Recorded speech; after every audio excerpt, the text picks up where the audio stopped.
41 minutes after 6 o'clock. Welcome back inside the Now Morning Show. As you just heard from the Minister of Health, the Honorable Terence Yalsing, that we got 43,200 pediatric vaccines arrived from Spain yesterday, and we're going to be starting to distribute them from tomorrow. This morning we have His Excellency Fernando Nogales, the Ambassador of the Kingdom of Spain, joining us on the Now Morning Show to chat a bit about, well, just that. Good morning to you, Ambassador. Good morning. Pleasure to be here.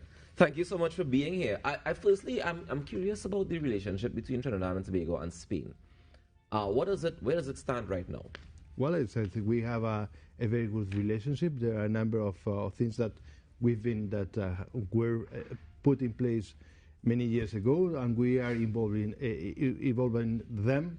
Mm-hmm. We are on the political side. So we are the minister wants to come to Spain, and he will come to Spain, I think, in the coming months, most probably. I think on the economic side, we are trying to see how our companies are being present, and we are working together with the Ministry of Trade to organize a trade mission, because there are a number, very few Trinidadian companies who are already exporting to Spain. We would like that number to increase. We are considering, we are cooperating with the Ministry of Education on a program to revamp how Spanish language is taught here. Mm-hmm. This Friday at Nali's Auditorium, we are going to screen a Spanish movie as part of the European Film Festival. In December, hopefully, we are going to resume our flamenco concert at Napa, which is one of the highlights of our calendar. Yeah. We are very actively working with CARFA on different health program, but obviously, possibly the highlight of all our action is the program of donation of vaccines. We donated vaccines for adults, and now the vaccines for pediatric vaccines. Can you tell us a little bit about how that came to be? I mean, is it that you guys offered? Is it that we asked? How did it work? No, we offer. In April last year, my Prime Minister offered to donate vaccines that Spain had to countries in the continent, and that time was adult vaccines, and we offer, and we have become the second donor to the Latin American and the Caribbean. Mm-hmm. Then that program was expanded to Africa. It is a program that in Spain is extremely popular. There was no disagreement in Parliament, and the more that our society has learned about the program, the more pride we've got in that program, because you have to take into account that Spain is a country that on a regular year we used to welcome more than 80 million tourists. Yeah. So it's a country that has to be opened. Mm-hmm. And obviously we learn from that we before the pandemic we were a high vaccination country, but the first phase of the pandemic was so hard on Spain. There were tens of thousands of people, particularly elderly people, dying because of the pandemic.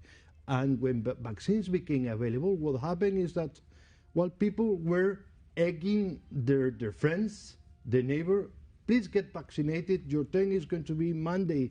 Are you going to be there? We will meet there. So that was the kind of thing that I could learn from my uncles that was happening. Mm-hmm. And so once that happened, we knew that if a country is not vaccinated, the population is not vaccinated, sooner or later you are going to get back an uptick of the pandemic. Yeah. So this is it's a matter of intelligent solidarity. Mm-hmm. And so you guys offered the pediatric vaccines to us as well, yes. But you offered it to the Caribbean, and we were the first to take it up. Well, yeah, because it was on a first come, first served basis. What happened is that the Ministry of Health has a very capable civil servant that also has the trust of the minister, who has been all the back and forth that the Minister de Yalsing referred to, with our own Spanish medicine agency, all the logistics, all the details, all the contracts with our own ministry, but also Pfizer. Yeah, so that was, and also my deputy, and I want to pay homage to them, to Anita Sohan, that's the name of the civil servant, to our civil servant in our agency, but also my deputy head of mission, Mr. Fernandez. Now, Ambassador, is this the first tranche of another batch that's going to be coming to us soon? Well, it's not excluded that there are going to be second or third tranches. It need be. I cannot. I don't know, but why not? Yeah, because I'm just thinking about the partnership that we have with the countries, and I'm hoping the minister said we're hoping for an uptick in this type of vaccine. So I'm wondering if we're going to see more coming, if not from your country as well, maybe from others.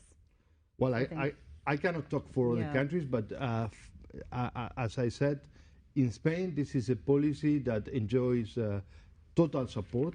This is something that we are very proud of. And obviously, yes, we are ready to donate. Ambassador, I can't help but wonder, oftentimes when we hear about, countries gifting other countries, there's some contract or some clause in the contract that says, in return, we get X, Y, or Z. Is there any sort of clause in the contract between Trinidad and Tobago and the Kingdom of Spain? There's none. None. So this is just... Well, it is a program that has been offered to all the countries in the continent. There is no. So Spain doesn't get anything from this. It's just the opportunity to be able to say, well, we are being, this is goodwill between Trinidad and Tobago and the Kingdom of Spain. But that's very clear. And the thing is that, well, what I can do is invite Trinidadian citizens to come to Spain for tourism. But that's for their pleasure, not because there is a debt to us. I mean, well, we are lucky that we have. I have met a number of people who tell me how much they enjoyed their stay in Spain. So this is the goodwill. Yeah, well, I've been to Spain actually. We had a World Music Festival back in 2008, and I was able to go and experience and I learned about flamenco for the first time properly then, and it's fantastic music, very difficult to play. But fantastic music. Yeah, but the Spaniards who live in Trinidad, we feel here very welcome. So so it's perfectly okay. There are no hidden clauses. Now, Ambassador, in terms of the donation, you also spoke about the Spanish Language Day and that sort of thing. What else is the embassy doing in TNT that we can look forward to? Well, for example, there's also on health. There is this program that we are carrying with CARFA, and it was important that at the time we provided with finance so that they could buy the inputs that allowed for the full sequence of the genome. We are also working very actively. I think this program about to revamp how Spanish is taught in the country, I think is going to be important, because there are a number, not only public, the Minister of Foreign Affairs was very clear on that, but particularly from the private sector, who realize that if their executive learn to speak Spanish, their products are going to be present in many of the countries, the countries in the vicinity. And this is a program that we participate, but we would like to have, well, and that the aim is that other embassies from Spanish-speaking countries participate. So that's going to be. Well, as you mentioned that, I'm curious. I understand that there's a difference between the Spanish that's spoken in Spain versus the Spanish that we would have learned from, let's say, Venezuela or even Colombia. Is there major differences, or if we learn general Spanish, we should be fine? The wonderful thing about that is you go to a bookshop in Spain, so you find a number of books, and then you see authors, and there is not a flag associated with it. So it means that you talk, you read, you write in Spanish. There are different varieties, and the good thing is that the best practitioners, the academics, the scholars, they've got together. They've been getting together for very many years, and for example, they have created something that is a dictionary, the Pan-Hispanic dictionary of the Spanish language, which means that there is not a proper way of talking Spanish. And the thing is that, well, some of the fun is that sometimes there are words that in a given country are positive, in another country are negative. Well, that's the fun of it. Yeah. And that's the thing. And one of the things that we've been doing is that we organize on the 23rd of April. This is the day that we organize Language Day. We commemorate the death of of Cervantes. It is also the day that when Shakespeare died. So it is the day that we celebrate the Spanish language with no qualification.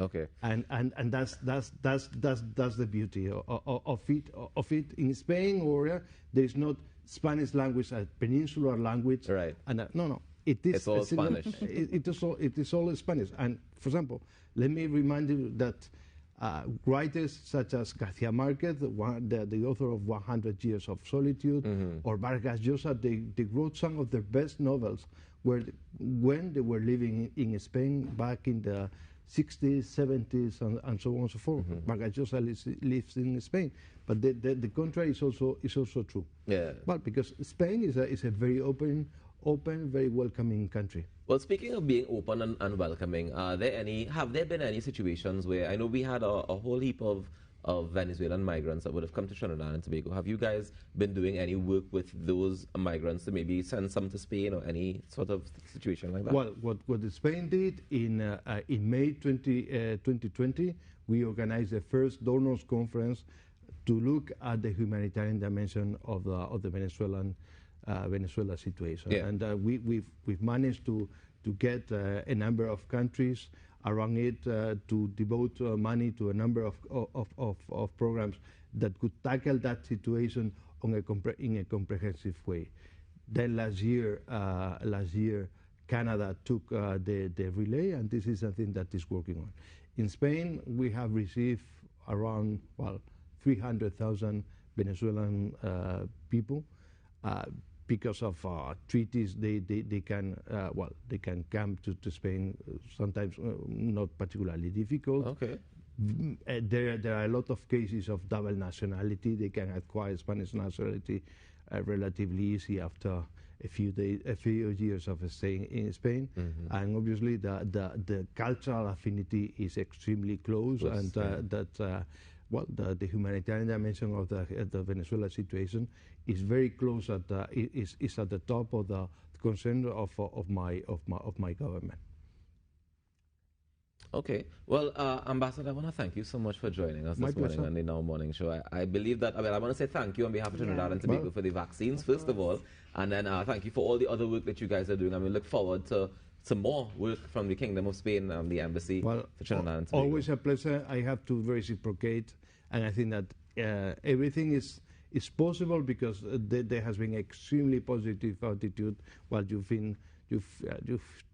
heard and seen how positive Minister Dejal Singh is. This amazing that he stays positive and smiling despite all the extremely intense work that he has been going through all these months. Yeah, and like you said, it's one thing after the other, so we just keep watching to see what's going to be next. Well, I want to thank you again, Ambassador, for joining us. Ladies and gentlemen, His Excellency Fernando Nogales, the Ambassador of the Kingdom of Spain, joining us on the Now Morning Show because they donated 43,200 vaccines, pediatric vaccines, first here in Trinidad and Tobago, rolling out from tomorrow with our Ministry of Health. Of course, when we come back from the next break, we're going to be giving away some jazz tickets. Well, one jazz ticket. So stay tuned. It's the Now Morning Show.